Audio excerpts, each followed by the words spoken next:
Hello जय हिंद सभी साथियों को, सभी को नमस्कार। मैं आपका साथी मोहित वर्मा आपके इस चैनल मैथ साइंस बाय मोहित वर्मा पर आप सभी का स्वागत करता हूं। आपको हमने फर्स्ट और सेकंड चैप्टर कंप्लीट करवा दिया था और हमने एक छोटा सा क्या पूछा था आपसे, मतलब कह सकते हैं क्वेश्चन पूछा था कि आपको कौन सा चैप्टर करवाया जाए। तो उसमें लगभग जो वोट्स निकल के आए हैं, ठीक है, जो बच्चों ने रिप्लाई किए हैं वो उसमें है हमारा सेकंड चैप्टर, थर्ड चैप्टर बोलेंगे, जिसे हम कहते हैं धातु और अधातु। हम उसी को कंटिन्यू करेंगे और ये काफी दिनों के बाद में रिकॉर्ड कर रहे हैं हम क्लास, ठीक है। आपको नेक्स्ट डे मिलती है, लेकिन अब हम सोच रहे हैं कि कंटिन्यू स्टार्ट करेंगे। क्या होता है कि बीच में टाइम नहीं मिल पाता है, ठीक है, तो टाइम बहुत मुश्किल से मिल पाता है और उसी में हम रिकॉर्ड करने की कोशिश करते हैं, ठीक है। तो अभी हम स्टार्ट कर रहे हैं, हमारा चैप्टर है और चैप्टर का नाम है धातु और अधातु। क्या पढ़ेंगे आज? धातु और अधातु चैप्टर को पढ़ेंगे भाई, ठीक है। तो हम पढ़ेंगे धातु और अधातु, ठीक है भाई। धातु प्लस हमारे पास में कौन सा चैप्टर है, हमने कहा जी अधातु, ठीक है। धातु और अधातु को क्या कहते हैं? मेटल एंड नॉन मेटल कहते हैं। इसे क्या कहते हैं? मेटल एंड, मैं कहूँ नॉन मेटल इसे कहते हैं, ठीक है। इसे मेटल एंड नॉन मेटल इसे कहा जाता है। इसमें क्या होता है धातु? तो सबसे पहले में धातु को मेटल कहा जाता है। कहने का मतलब है कि धातु के बारे में जितनी भी प्रॉपर्टीज है हमें आनी चाहिए, अधातु की भी आनी चाहिए, दोनों में कंपैरिजन करना आना चाहिए। यहाँ से क्वेश्चन काफी पूछे जाते हैं, ठीक है। और इसमें आगे जैसे भी हम चलते जाएंगे उसको हम पढ़ते चलेंगे, ठीक है। तो हम स्टार्टिंग करें आपके इसी चैप्टर से और चैप्टर का नाम है धातु और अधातु। हम क्या पढ़ रहे हैं भाई? हमने कहा जी धातु और अधातु हम पढ़ रहे हैं, ठीक है। तो देखिए, सबसे पहले हम धातु की बात करेंगे। किसकी बात करेंगे? धातु। तो याद रखना धातु में कौन कौन सी आती है। तो मैं नॉर्मली बात करूं तो लगभग सभी धातुएं होती है। जैसे मैंने कहा हमारे पास में सोडियम है, ठीक है। ये सोडियम हमारे पास में धातु है, इसे हम Na के रूप में लिखते हैं और इसका परमाणु क्रमांक कितना होता है? 11। मैंने कहा जी पोटेशियम है, क्या है? पोटेशियम। और पोटेशियम को हम किससे लिखते हैं? के से, और इसका परमाणु क्रमांक कितना होता है? इसका 12 होता है, ठीक है। ये एल्यूमिनियम होता है, ये परमाणु क्रमांक याद नहीं हमें, हो सकता है 12 या 13, तो एल्यूमिनियम को तो 12 होता है इसका, ठीक है। और एल्यूमिनियम, एल्यूमिनियम को होता है Al, मतलब कितने पर आता है? टोटल मैं कहूँ 13 नंबर पर आता है। इसी के आगे मैं चलूं धातु के और इसके अलावा मैं बात करूं तो धातु में और क्या आता है हमारे पास? तो हम कहेंगे सर धातु के अलावा हमारे पास क्या आएगा? जो धातुएं होती है ये क्या करती है? इलेक्ट्रॉन त्याग देती है। क्या करती है? इलेक्ट्रॉन त्याग कर क्या बनाती है? हमने कहा जी धनायन बनाती है। क्या बनाती है? धनायन बनाती है, मतलब पॉजिटिव इंटीजर बनाती है। कहानी समझ में आ गई? इलेक्ट्रॉन को त्यागना मतलब इलेक्ट्रॉन को त्याग करती है। दूसरी बात हम करें सोडियम पोटेशियम एल्यूमिनियम इलेक्ट्रॉन त्याग कर धनायन बनाती है। इसके अलावा मैं और बात करूं तो इसमें और क्या होता है हमारे पास? तो हमने कहा कि हमारे पास और इसमें क्या आएगा? तो सीधी सी बात ये है कि इसमें और हमारे पास मैटर आता है जिसको हम क्या कहते हैं? तो इसमें जैसे हमने कहा जी कॉपर हमारे पास में धातु है, ठीक है, Cu+2 इसे कहते हैं, ठीक है। मैंने कहा हमारे पास जिंक है, वो अपने आप में क्या है? धातु है, ठीक है, ये धातु की श्रेणी में आती है। मैंने कहा जी मैग्नीशियम अपने आप में धातु है, Mg+2 इसे कहते हैं, ठीक है। इसके अलावा भी कुछ धातुएं होती हैं जो इनमें पढ़ते हैं, ठीक है। इसमें क्या करेंगे? हम पढ़ने का काम करेंगे। इसके अलावा और हम चलें तो ये हमारे पास कॉपर जिंक है। उसके बाद में हम बात करें धातु में उनका आता है, जैसे लोहे की बात करते हैं, लोहे को हम क्या कहते हैं? फेरस कहते हैं, Fe+2, ठीक है। ये हमारे पास फेरस होता है Fe+2। ये लगभग किसमें आते हैं? धातु में आते हैं, ठीक है। अब हम इसके बाद में इसके आगे चलें तो इसके आगे हम क्या पढ़ेंगे? तो धातुओं के गुण धर्म पढ़ेंगे, जो कि मोस्ट इंपोर्टेंट है और यहाँ से पेपर में क्वेश्चन में मैं कहूँ पेपर में क्वेश्चन पूछे जाते हैं, पुटअप भी होते हैं, कॉम्पिटिटिव एग्जाम्स होते हैं, जो भी बड़े बड़े गवर्नमेंट एग्जाम होते हैं भाई साहब, वहां पे भी इसमें क्वेश्चन आते हैं। तो हम अभी स्टार्ट कर रहे हैं, फिर हम आगे चलेंगे, ठीक है।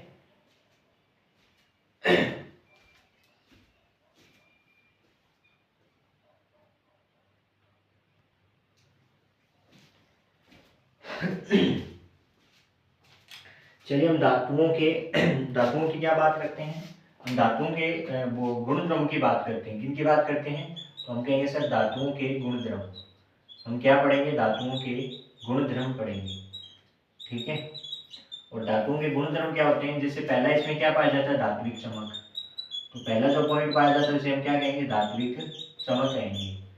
ठीक है, अब धात्विक चमक क्या होता है उसकी हम थोड़ी सी बात कर लेते हैं। देखिएगा, जो हमारे पास धात्विक चमक होता है उसकी हम थोड़ी बात करें तो याद रखना, वे धातुएं जो क्या होती है हम कह सकते हैं वे धातुएं जिनमें धात्विक चमक पाई जाती है। ठीक है, लगभग जितनी भी हमारे पास धातुएं होती है लगभग कैसी होती है, हम कह सकते हैं चमकीली होती है। उनकी जो सरफेस होती है वो क्या होती है, सुस्पष्ट चमक देती है, हमें क्या देती है, चमक उत्पन्न करती है, जिसे हम धात्विक चमक कहते हैं। ठीक है, तो अपने शुद्ध रूप की मतलब जैसे धातु की सतह चमकदार होती है, हम कह सकते हैं धातु की सतह चमकदार होती है। कैसी होती है भाई, हमने कहा जी धातु की सतह होती है वो लगभग चमकदार होती है, और इसी को हम क्या कहते हैं, धात्विक चमक कहते हैं। इसी को हम क्या कहते हैं, धात्विक चमक कहते हैं। क्या कहते हैं, इसी को धात्विक चमक कहते हैं। और इसका जो एग्जाम्पल है वो इंपॉर्टेंट है, इसको याद रखना जरूर। ठीक है, तो इसमें बात करें धात्विक चमक की, अगर मैं बात करूं तो हम कह सकते हैं सर हमारे पास, जैसे एग्जाम्पल की मैं बात कर लूं नॉर्मली, जैसे हमारे पास सोना है, ये लगभग चमकता है, आपको पता है। मैंने कहा जी चांदी है, ये लगभग चमकती है। ठीक है, तो ये हमारे पास धातुएं हैं। अगर मैं बात करूं कठोरता की, तो धातु में क्या पाई जाती है, कठोरता पाई जाती है, सॉलिडनेस होती है धातुएं।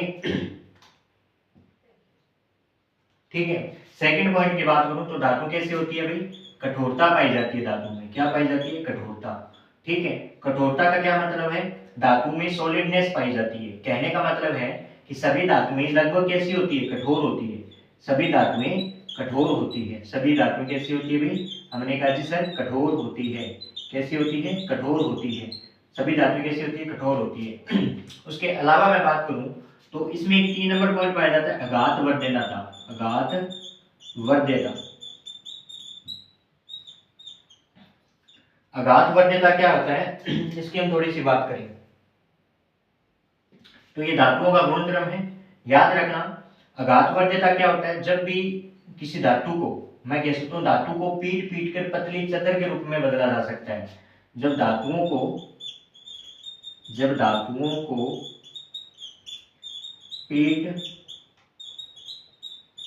पीट कर पतली चादर के रूप में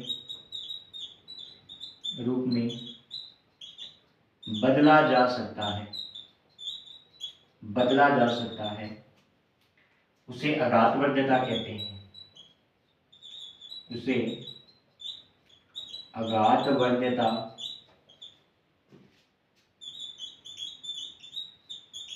कहते हैं। दोबारा देखिए, अघात वर्ध्यता का मतलब क्या होता है, जब धातुओं को पीट पीट कर पतली चादर के रूप में बदला जा सकता है, उसे अघात वर्ध्यता कहते हैं। क्या कहते हैं, अघात वर्ध्यता।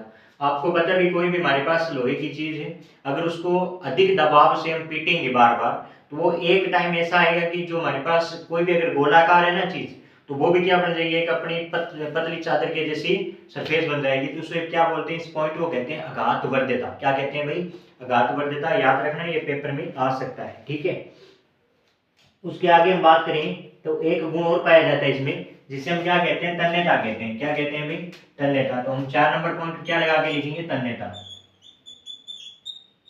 ठीक है, और तन्यता क्या होती है, तो नॉर्मली हम तन्यता की बात करें तो तन्यता का क्या मतलब है कि धातुओं को मतलब क्या कर सकते हैं, धातुओं को पतली तार के रूप में बदला जा सकता है। कि धातुओं को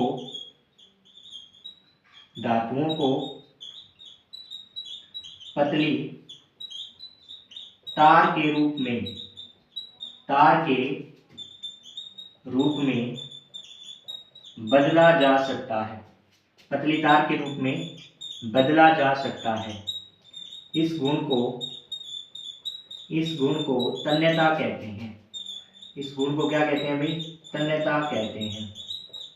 इस गुण को क्या कहते हैं, तन्यता कहते हैं। तन्यता क्या होती है, धातुओं को पतली तार के रूप में बदला जा सकता है। इस गुण को तन्यता कहते हैं। इसका एग्जाम्पल याद रखना, जो हमारे पास सोने का 1 ग्राम कण से 2 किलोमीटर लंबी तार बनाई जा सकती है। 2 किलोमीटर लंबी तार बनाई जा सकती है। ठीक है, तो इसको इंपॉर्टेंट लगा के लिख लेना भाई साहब। ठीक है, इंपॉर्टेंट में क्या है, सोने का 1 ग्राम कण से लगभग 2 किलोमीटर लंबी तार बनाई जा सकती है। और इसे इंपॉर्टेंट इसलिए है क्योंकि ये मोस्ट इंपॉर्टेंट एग्जाम्पल है और ये तन्यता के एग्जाम्पल है। दोबारा देखिए, हम धातुओं के गुणधर्म की बात कर रहे हैं। धातुएं में धात्विक चमक पाई जाती है, धातु की सतह चमकदार होती है। लगभग जैसे एग्जाम्पल की बात करें, सोना चांदी इसी में आ जाता है। कठोरता की बात करें, लगभग सभी धातुएं कठोर होती है। ठीक है, कुछ अपवाद होती है जो हम आगे पढ़ेंगे। ठीक है, कुछ धातुएं ऐसी होती है जो कठोर नहीं होती है। अघातवर्ध्यता की बात करें, जब धातुओं को पीट पीट कर पतली चादर के रूप में बदला जा सकता है उसे अघातवर्ध्यता कहते हैं। मैं तन्यता की बात करूं, धातुओं को पतली तार के रूप में बदला जा सकता है, इस गुण को तन्यता कहते हैं। क्या कहते हैं भाई, तन्यता कहते हैं। एग्जाम्पल की बात करूं, सोने का 1 ग्राम कण से लगभग 2 किलोमीटर लंबी तार बनाई जा सकती है, इसे हम क्या कहते हैं, तन्यता कहते हैं। क्या कहते हैं, ल्यूसिडिटी कहते हैं। ठीक है, तो इसको याद रखना। फिर हम आगे चलते हैं। मैं उम्मीद करता हूँ यहाँ तक मैंने जो समझाया वो आपको समझ में आया है। और फिर हम आगे चलते हैं और कुछ और पॉइंट्स की बात करते हैं। ठीक है, तो यहाँ तक नोट कीजिए, फिर हम आगे चलेंगे।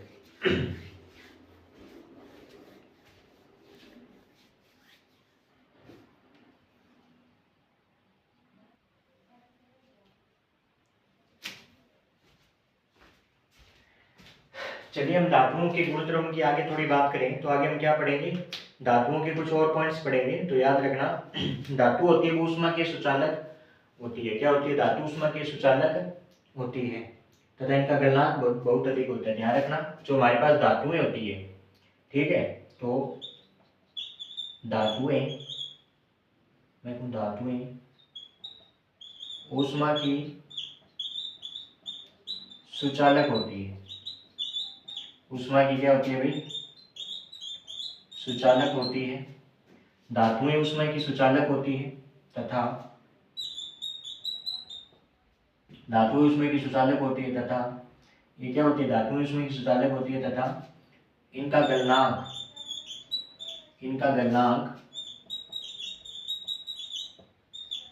बहुत अधिक होता है, बहुत अधिक होता है। याद रखना, धातुएं क्या होती है, उसमें सुचालक होती है तथा इनका गलनांक बहुत अधिक होता है। ठीक है, आगे मैं बात करूं तो इसमें कुछ अपवाद हैं तो आपको इनको याद रखना है वैसा। ठीक है, हम बात करें सिल्वर तथा कॉपर ऊष्मा के सबसे अच्छे चालक हैं, इनकी तुलना में लेड तथा मरकरी ऊष्मा के कुछ अलग है। थोड़ा सा एक बार अपवाद को हम बाद में समझेंगे, थोड़ा सा इसमें 1-2 लाइनें और आपको पढ़नी है। इसके बाद धातुओं में सबसे अच्छा सुचालक कौन सी धातु है, सबसे अच्छी सुचालक कौन सी धातु है, सबसे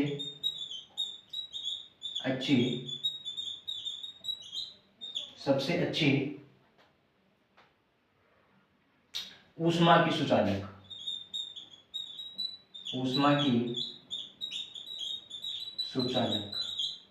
कौन सी धातुएं हैं। तो मैं नॉर्मली बात करूं तो कौन कौन सी होगी भाई हमारे पास, एक तो इसने कहा है हमारे पास में है सिल्वर तथा कॉपर। कौन कौन सी है, तो याद रखना, पहली कौन सी है, सिल्वर, और दूसरी हमारे पास में है कॉपर। ठीक है, ये सिल्वर और कॉपर का सबसे ज्यादा यूज किया जाता है किसमें, लाइट वगैरह के तार बनाने में इनका यूज किया जाता है। अब मैं थोड़ी सी बात करूं अपवाद की बात करूं, मतलब सर ये अपवाद क्या होता है। अपवाद का मतलब होता है, मतलब एक व्यक्ति क्लॉकवाइज चलता है, दूसरा उसका उल्टा चलता है। कहने का मतलब एक क्लॉकवाइज तो दूसरा एंटी क्लॉकवाइज चलेगा, उसे हम अपवाद बोलते हैं, मतलब उसके खिलाफ चलता है। ठीक है, अगर मैं सही हूं तो दूसरा गलत होगा, अगर दूसरा सही है तो मैं गलत हो सकता हूँ, तो इसी को हम क्या बोलते हैं, अपवाद बोलते हैं, एक गलत चलने वाले को। ठीक है, अब देखिए हमारे पास क्या है, इसने कहा है अपवाद में एक तो हमारे पास मरकरी है, हम किसकी बात करेंगे, मरकरी, और प्लस में क्या है, लेड है। लेड का मतलब शीशा होता है। ये दोनों के दोनों क्या है, धातुएं हैं, दोनों के दोनों क्या है, धातुएं हैं, लेकिन ऊष्मा के क्या होते हैं, कुछ अलग होते हैं। ऊष्मा के क्या होते हैं भैया, तो हमने कहा जी विद्युत वियामक ऊष्मा के कुछ अलग होते हैं। क्या होते हैं, ऊष्मा के कुछ अलग होते हैं। यहाँ तक मैं उम्मीद करता हूँ कि आपको जो पॉइंट्स में लिखवा रहा हूँ, नोट करवा रहा हूँ, यहाँ तक आपको समझ में आ गया हो। धातुओं के गुणधर्म की बात करूँ तो धातुएं ऊष्मा की सुचालक होती है तथा इनका गलनांक बहुत अधिक होता है। सबसे अच्छी ऊष्मा की सुचालक धातु कौन सी है? सिल्वर और कॉपर है। मरकरी प्लस लेड ऊष्मा के क्या होते हैं भाई? कुचालक होते हैं। क्या होते हैं? कुचालक होते हैं। आगे हम थोड़ी सी बात करें तो एक मैंने नाम लिखा है पीवीसी। एक जो तारे होती है, तारों के ऊपर जो मतलब क्या कह सकते हैं, एक पदार्थ रहता है, इसको क्या बोलते हैं? पीवीसी। क्या बोलते हैं? पीवीसी। तो एक मैंने नाम लिखा पीवीसी की तारें। आपने नाम सुना होगा। पीवीसी की फुल फॉर्म हो सकता है, तो याद रखना पॉली वाइनिल क्लोराइड। क्या बोलेंगे इसे? Poly vinyl chloride. ठीक है, इसे पॉली वाइनिल क्लोराइड कहते हैं। जो तारों के ऊपर जो प्लास्टिक सा जड़ा होता है उसे बोलते हैं। ठीक है, पॉली वाइनिल क्लोराइड। आगे मैं बात करूं तो धातु में एक और गुणधर्म पाया जाता है, उसका नाम है ध्वनिक। क्या नाम है? ध्वनिक। या मैं कहूं इसको क्या कह सकते हैं? सोनोरस कहते हैं। क्या कहते हैं हम इसे? सोनोरस कहते हैं। इसे क्या कहते हैं? ध्वनिक या मैं कहूं सोनोरस भी से कहा जाता है। क्यों कहा जाता है? तो याद रखना धातुओं को जब पीटा जाता है, तो याद रखना धातुओं को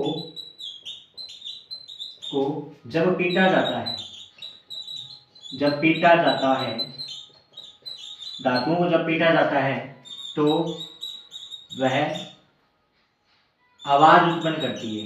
आवाज उत्पन्न करती है, जिसे ध्वनिक या सोनोरस कहते हैं। ध्वनिक या सोनोरस कहते हैं। उसे क्या कहते हैं? ध्वनिक या सोनोरस कहते हैं। ठीक है, जैसे स्कूलों में जो घंटी लगी होती है, पहले के टाइम में लगी होती थी, आजकल भी लगी होती है, डिजिटल बोलते हैं जिनको। ठीक है, तो वो क्या होती है? उनको अगर जब पीटा जाता है तो वो आवाज उत्पन्न करती है, उसी को क्या कहते हैं? ध्वनिक या सोनोरस कहते हैं। तो धातुओं को जब पीटा जाता है तो वह आवाज उत्पन्न करती है, उसे ध्वनिक या सोनोरस कहते हैं। क्या कहते हैं? ध्वनिक या मैं कहूं सोनोरस कहते हैं। क्या कहते हैं भाई? ध्वनिक या सोनोरस कहते हैं। ठीक है, हम इसके आगे कुछ और चलते हैं और कुछ बिंदुओं की या मैं कहूं कुछ पॉइंट्स की बात करते हैं, और उनमें इसके बाद में हम धातुओं तक हमने कंप्लीट कर लिया, लेकिन कुछ अधातुएं पढ़ेंगे और इनमें काफी ज्यादा क्वेश्चंस निकलते हैं, मतलब इसमें अपवाद बहुत ज्यादा है, तो इनको आपको याद भी करना है। इसके नेक्स्ट जो मैं पॉइंट पढ़ाऊंगा और उसके बाद में हम आगे का प्रोसेस हम नेक्स्ट डे करेंगे, तो यहाँ तक आप नोट कीजिए, फिर हम आगे चलते हैं।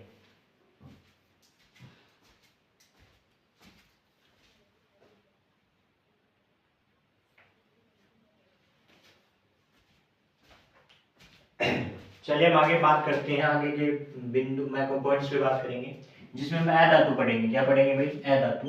और अधातु में क्या होता है उसके ऊपर हम चर्चा करेंगे। अधातु होता है क्या बेसिकली? तो मैंने कहा जैसे इसमें जो धातुओं के गुणधर्म होते हैं उसमें बिल्कुल भी नहीं पाए जाते। मैं कहूँ कि इसमें तन्यता पाई जाती है, तो आप कहोगे सर इसमें तन्यता नहीं पाई जाएगी। ठीक है, धातुएं होती है इनमें खींचा नहीं जा सकता, वो टूट जाती है।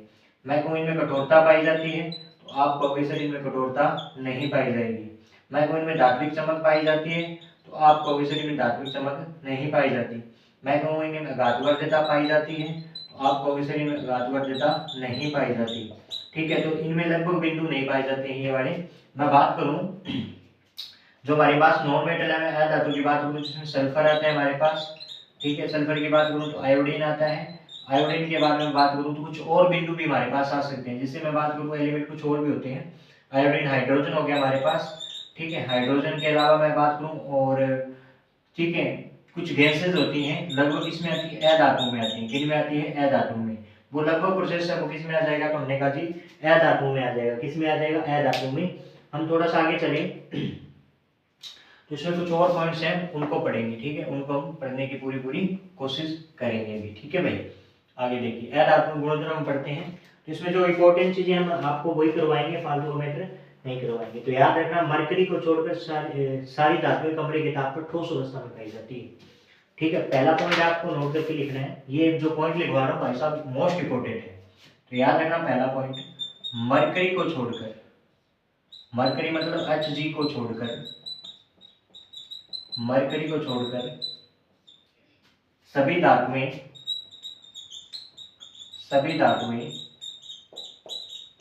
कमरे के ताप पर, कमरे के ताप पर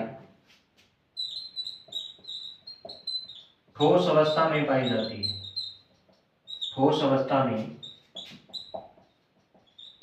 पाई जाती है। ठीक है, मरकरी को छोड़कर सभी धातुएं कमरे के ताप पर ठोस पाई जाती है, लेकिन मरकरी क्या है, मरकरी आपके मतलब क्या टेम्परेचर सहन नहीं करती, कमरे के मतलब कमरे के सभी धातु कमरे के ताप पर क्या पाई जाती है, ठोस अवस्था। लेकिन ये मरकरी ऐसी धातु है जो कमरे के ताप पर क्या पाई जाती है, तो द्रव हो जाती है। क्या हो जाती है, द्रव। तो इसका इंपॉर्टेंट याद रखना। दूसरी हम बात करते हैं इसी के आगे। तो हमारे पास मरकरी की बात हो गई, आगे हम चले हैं गैलियम और सीजियम का गलनांक बहुत कम होता है। ठीक है, दूसरा पॉइंट क्या है हमारे पास, हमने कहा जी गैलियम, क्या कहा मैंने, गैलियम प्लस में एक धातु कौन सी है, सीजियम। ठीक है, गैलियम और सीजियम इनका जो गलनांक होता है, इनका गलनांक कम होता है, बेसिकली क्या होता है, कम होता है, जिसके कारण ये हथेली पर द्रव हो जाती है। ठीक है, इनका गलनांक इतना कम होता है कि इनको अगर हथेली पर रखा जाए ना, हथेली पर रखने पर, हथेली पर रखने पर द्रव अवस्था में पाई जाती है, द्रव अवस्था में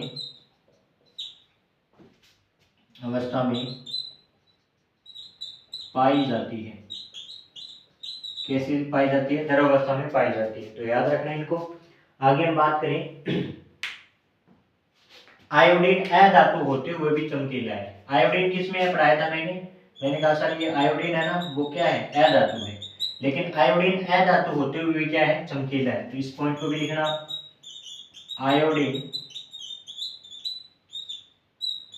अधातु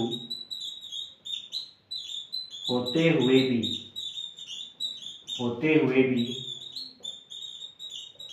चमकीला है। ठीक है, मैंने बताया था कि अधातु में चमक नहीं पाई जाती, लेकिन आपको याद रखना है कि आयोडीन अधातु है लेकिन चमक देता है। क्या देता है, चमक देता है। तो क्वेश्चन पूछ सकता है वो। उसके आगे बात करें, आगे हम चले तो थोड़ी सी बात करेंगे कार्बन पर। ठीक है, तो कार्बन पर थोड़ी सी बात करें तो मैं कहूँ कार्बन कई चीजों में विद्यमान रहता है। कार्बन है वो कई चीजों में विद्यमान रहता है, काफी चीजों में पाया जाता है, काफी तत्वों में पाया जाता है, ऐसे कह सकते हैं काफी तत्वों में पाया जाता है। ठीक है, और वो कार्बन की तरह व्यवहार करता है। मैं कह सकता हूँ कार्बन की तरह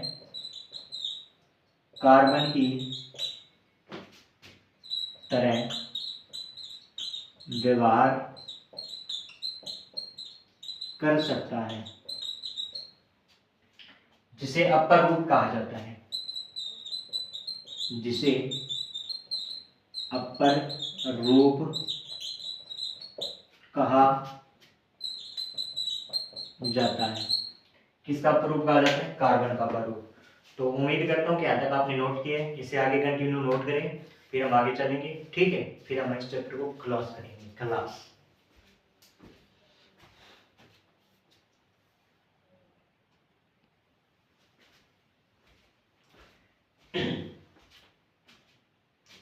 चलिए हम आगे बात करते हैं कुछ पॉइंट्स की ओर। तो देखिए, हमने पढ़ा था कार्बन के अपर रूप। क्या पढ़ रहे थे हमने पढ़ा था अपर रूप के बारे में हमने बात की थी। ठीक है, अपर रूप के बारे में हमने बात की थी।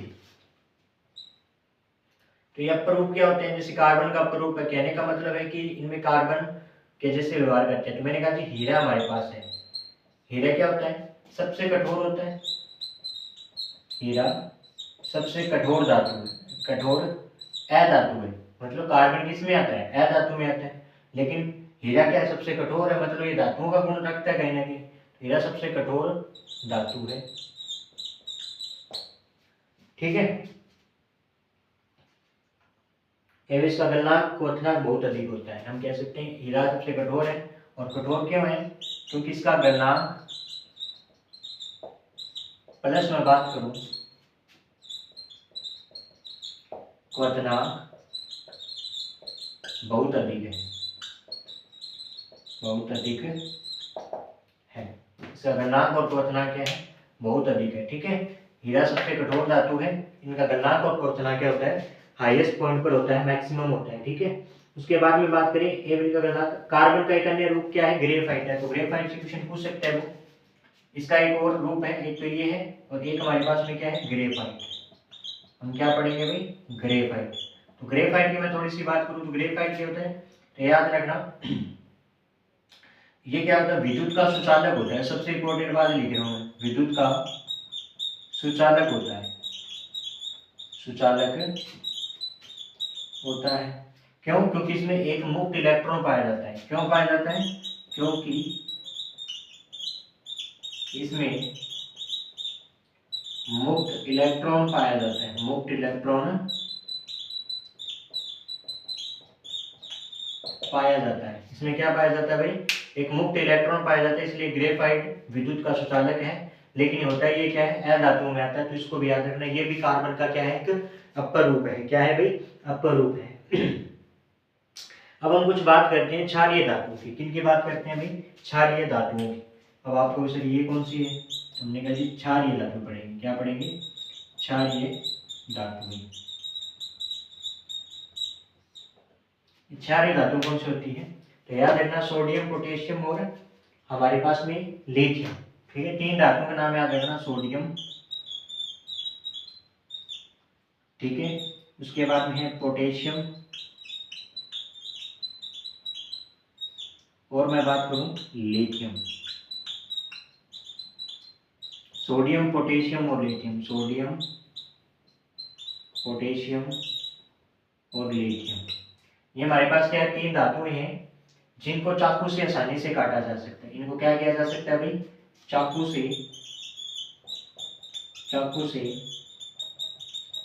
आसानी से काटा जा सकता है, काटा जा सकता है, याद रखना। क्षारीय धातु कौन सी होती है, सोडियम, पोटेशियम, लिथियम, इनको चाकू से आसानी से काटा जा सकता है। ये इतनी मुलायम धातु है, मुलायम धातु मानी जाती है, ठीक है। इनका जो गलनांक, और मैं बात करूं घनत्व की, तो कम होता है। तो मैं कह सकता हूँ इनका जो गलनांक है, इनका गलनांक प्लस मैं बात करूं घनत्व की, तो ये दोनों के दोनों क्या होते हैं, कम होते हैं, ठीक है, मिनिमम होते हैं, जिसके कारण इन्हें चाकू से आसानी से काटा जा सकता है, ठीक है भाई। तो यहाँ तक हमने क्या पढ़े हैं, धातुओं तथा अधातुओं के कुछ गुणधर्म पढ़े हैं, भौतिक गुणधर्म की बात करें, ठीक है। हमने धातुओं की बात कर ली, हमने कुछ अधातुओं की बात करी, कुछ ये पॉइंट्स लिखे हैं मैंने, इनको जरूर याद करना, क्योंकि यहाँ से क्वेश्चन पेपर में क्वेश्चन पूछ सकते हैं। क्योंकि आपके एग्जाम, बोर्ड्स के एग्जाम में तो पूछेगा ही पूछेगा, लेकिन जो कॉम्पिटिटिव एग्जाम्स आते हैं, ठीक है, जो मैं कह सकता हूँ सरकारी नौकरी के जितने भी एग्जाम्स आते हैं, उनमें यहाँ से क्वेश्चन फंसते हैं और आते भी हैं, ठीक है। तो आपको अच्छे तरीके से याद करना है, मैं उम्मीद करता हूँ। दूसरी बात यह है कि मैं 3-4 दिनों से क्लास मैंने नहीं डाली थी। उसके पीछे कारण यह था कि मेरे को टाइम नहीं मिल रहा था, अलग अलग क्लासेस होती हैं, ठीक है, तो पूरा दिन बिजी शेड्यूल रहता है, तो उसमें टाइम निकालना हमारे लिए मुश्किल हो जाता है। लेकिन मैं कोशिश ये करता हूँ कि शाम को आपके लिए क्लास लेके आऊँ, और इसी के कारण मैंने थोड़ी सी आपको ये क्लास में थोड़ा सा फर्क दिखेगा, क्योंकि ये भी रात के मैं कह सकता हूँ 8:30 बजे हैं, तभी मैं रिकॉर्ड कर रहा हूँ। अब इतनी ठंड पड़ रही है, तो सर्दियों का टाइम आपको भी पता है, ठीक है, हम भी थक जाते हैं, लेकिन कोशिश ये करता हूँ कि आपके लिए कंटेंट तैयार किया जाए और उसे नेक्स्ट डे आप तक डिलीवर किया जाए, पहुँचाने का काम करता हूँ, ठीक है। उसमें जितना भी प्रोसेस लगता है हम पूरा कंप्लीट करते हैं, और आपका ज़्यादा से ज़्यादा क्या करना है, क्लास को शेयर करना है, लाइक करना है और सब्सक्राइब करना है, ठीक है भाई साहब। इसमें आपके कोई भी पैसे नहीं लगते हैं, और इससे मैं कोई करोड़पति नहीं बन जाऊंगा। अगर आपने एक लाइक या मैं सब्सक्राइब कर दिया, तो इससे मैं करोड़पति नहीं बनने वाला, ये आपको भी पता है, ये मुझे भी पता है, ठीक है। तो आपको ये क्लास कैसी लग रही है, हमारा जो कंटेंट बन रहा है वो कैसा बन रहा है, ठीक है, ये हमें जरूर बताएं। और ज़्यादा से ज़्यादा इसको क्या करना है, क्लास को शेयर करना है, और ज़्यादा से ज़्यादा बच्चों तक पहुँचाना है। जो बच्चे हमारे तक नहीं पहुँच पाते, और जो बच्चे बहुत ज़्यादा बड़ी ट्यूशन की फीस होती है, मैं कहूँ अफोर्ड नहीं कर पाते, भाई साहब, उनके लिए फ्री ऑफ कंटेंट है, बस उन तक आपको पहुंचाना है, क्योंकि हमें नहीं पता कि आप उनको शेयर करते हैं कि नहीं करते हैं, ठीक है। ज़्यादा से ज़्यादा आपको शेयर करना है, हमारी इसमें मेहनत लगती है, ठीक है। डेली का कम से कम 1-1.5 घंटा आपको लगता है यहाँ पे रिकॉर्ड करने में लगता है, और नेक्स्ट डे आपको मिलती है, तो उसमें भी कम से कम 1-1.5 घंटा लग जाता है भाई साहब, कम से कम 2-2.5 घंटे की मेहनत होती है।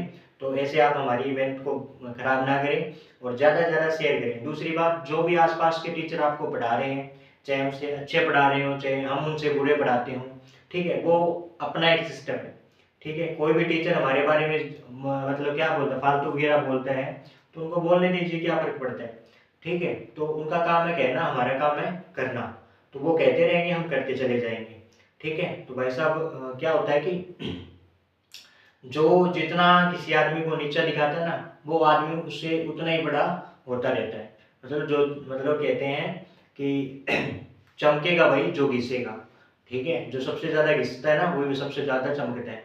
तो आपको भी पता है, हमने ये पहल शुरुआत की थी काफी टाइम, मैं कहूँ काफी टाइम या मैं काफी दिनों के बाद में शुरुआत की है। ये हमारे आसपास के एरिया में किसी भी नहीं, मेरे को लगता भी किसी ने भी नहीं सोचा होगा।